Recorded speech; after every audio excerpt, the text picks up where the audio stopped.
Bu yigit har kimni ham qo'lidan kelmaydigan ishni qildi. Endi bu ishdan keyin hamma farg'onalik talabalar shu yerga kelishadi. Aynan talabalarning sochini boshqalarga nisbatan arzonroq olamiz deb e'lon qildi Umarxon Barber.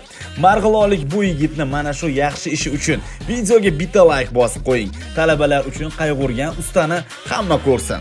Bugun Farg'ona shahrida o'rtacha soch olish narxi 50 ming so'mdan 100 ming so'mgacha deb oladigan bo'lsak, bu yerga keladigan talabalarga bu narx 30 ming so'mni tashkil qiladi.